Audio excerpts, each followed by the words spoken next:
Hey, welcome back. Today we're going to be talking about the new technology of AI in the classroom, especially the English classroom. AI is a particularly transformative technology. That means that it's going to completely change the world and change the way we do things in our world. That can be very exciting, but it also causes us all to have to decide how we want to respond and adapt to that. And teachers and students alike have to learn how to live in the world of AI. There are probably plenty of people who would rather it just go away, or maybe even afraid of it. There are other people who completely embrace it. But for the next few minutes, I'd like to talk about how I think teachers and students can respond to it in a positive way without losing the benefits that come from the traditional experiences one has in a classroom. Let's start by defining AI. AI is artificial intelligence. It is a computer brain that knows how to learn and adapt in order to accomplish many tasks that were thought previously impossible by a computer. In the past, we used to talk about AI in terms of things like video games or computer input-output. So in a video game, if I make the character punch, then the computer will read that scenario and, according to its programming, look at where the punch goes, what sort of things will interact with it. And so it has a programmed response to certain input. However, the IA we're working with today no longer has a specific programmed response, but a network that allows that program to continue to adapt and grow and change. This leads to some pretty fascinating results. So an AI robot can adapt and grow and learn how to walk.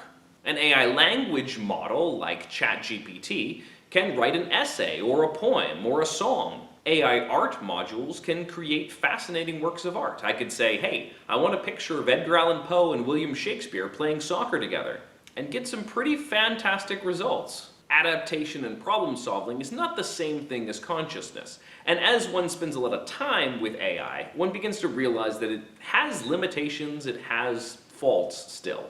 And it definitely has blind spots. And as an English teacher, it seemed very important that I immediately learn this technology and also how to respond to it in the classroom.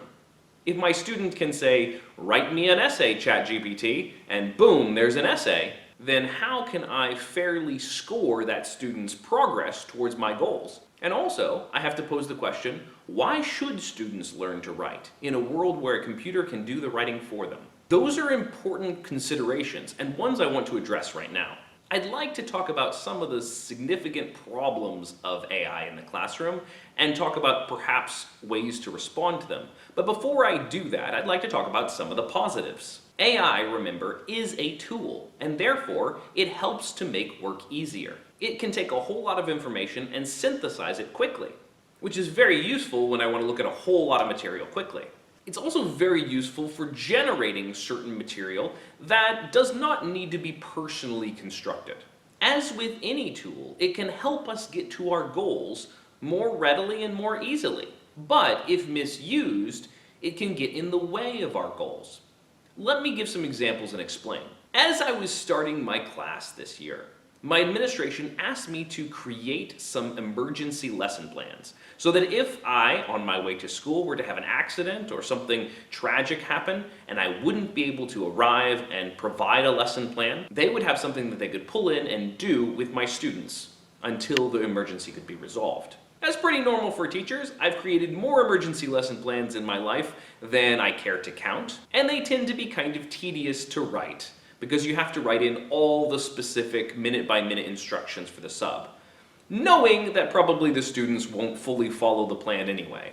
And so, instead of spending 3 or 4 hours writing these lesson plans, I got on ChatGPT and I said, hey, this is the kind of class I'm teaching, this is the kind of situation, write me an emergency lesson plan that can be implemented in case of an emergency if I can't be here. And whoop, I suddenly had an emergency lesson plan. I looked through it, I noticed a few things that I would personally change, and so I edited them out. And in the middle of this lesson plan it said, give all the students a handout for this purpose. Well, I didn't want to create the handout either, so I said, hey, create me a handout, and whoop, there it was. The overall process took me probably 10 minutes and saved me hours of work. I took all those plans and I brought them to my administration and said, is it okay if I used AI to create these? And they said, sure, good use of your resources. Now, what was the goal of that process? My goal was to have a plan in place in case of an emergency. Did I accomplish that goal with AI? Absolutely. And I saved myself a whole lot of time. But if I had a student in class and I asked that student to write an essay so that that student could demonstrate to me an understanding of the way to put together an introductory paragraph, the way to craft a body of an essay, and how to write a strong conclusion, and the student said, okay, and then sat down on AI and said, write me an essay that has a good intro, a good body, and a good conclusion, would that have accomplished the same goal? Absolutely not. And the reason why is that the goal of the assignment was for me to see how the student could write, and also for the student to go through the process of writing. Here's a similar analogy that I gave to my students. Not terribly long ago, I had a broken washing machine, and so I pulled it out of my laundry room and hauled it out to the garage, where it sat for a while. I also had to haul out my dryer because my wife wanted to replace both of them to make it a matching set. Later on, I hauled them out of my garage into a yard sale where I sold them. Now, could I have gone through all the effort of picking those things up and carrying them to my garage? It would have been pretty challenging. Probably with the help of my son, I could have pulled it off. But they were heavy and awkward. And so what did I do? I got a fantastic little machine called a dolly. And with the dolly, I was able to easily wheel them from one location to the next. That dolly saved me lots of work lifting heavy weight. But let's say that I were to go to the gym, and everyone there is bench pressing big heavy weights. And so then I show off by scooting my dolly up and lifting up some heavy weights and rolling it back and forth in front of the gym. It's kind of a ridiculous example. I'm using a tool that helps me to lift and move heavy weight, but I'm using it all the wrong way. In the first instance, I was saving myself work and making a job much easier, as well as safer. In the second instance, I was completely ruining the experience because the goal of the second experience was not to make the work easier. In the gym, the goal is to lift the weights in order to build my own strength. And the only way to do that is to do the lifting myself. The same is true with essay writing. If I want a quick sample essay that I can mess around with and talk about, I could get ChatGPT to write it for me. But if I want to practice the writing process, I have to sit down and do it myself. A calculator is a wonderful tool that helps us do mathematical processes very quickly. And I certainly would be very frustrated in advanced math without a calculator to make my job easier. When I'm grading and averaging scores, I generally will pull out my calculator and do some of the work on that to save myself time. Could I do it all on paper if I wanted to? Yes. But it would take me a lot longer to grade. However, if I were to hand that calculator to a small child on an addition test, sure, he or she would learn how to push the buttons, but being given a tool in that situation would take away that student's chance of learning the mathematical processes in his or her own mind. So, what is the goal? If AI helps you to get to your goal, fantastic, use it. And I hope that a lot of classrooms will find ways to incorporate AI. But if AI is providing a shortcut that gets you around the goal, you're only handicapping and hurting yourself. There are lots of great ways language AI can be used in the English classroom. It can be used to generate sample sentences that one can then break apart grammatically, or to generate essays that one can talk about and break down and comment upon. It can be used to discuss ideas and lead to brainstorming sessions. It's something well worth exploring and playing around with. Let's talk about the downsides now. A question I pose to my students is, in a world where a computer can write your essay for you, why do you need to learn how to write? And I think that question is important to answer. Is there a benefit to learning to write when a machine can do that for you? What do you gain from going through the process of writing and learning that process? My students and I came up with a few good answers to that. Number one, you learn how to communicate. And learning to communicate is going to be beneficial well beyond the world of writing. How do I put my ideas in order so that they come across clearly? How do I make my point convincing so that someone will believe me? How can I listen to other people's arguments and respond to them? How can I learn to evaluate other people's arguments so that I can either accept them as true or find counterpoints to them? All these are skills one learns by practicing writing over and over again. And in life, it's going to be useful to be able to get people to believe you. A second huge benefit of learning how to write is that it teaches you how to think. Not only can you communicate with other people, but you also learn how to order and process ideas yourself. You learn what makes a good point and what makes a bad point. And without reading and writing a lot, you are severely handicapped in your understanding of logic and order and reason. No matter who you are, or where you go, or what you plan to do with your life, you are better off if you learn how to think. Because if you don't learn how to think, someone else will do your thinking for you. And they won't do it in your best interests, but in theirs.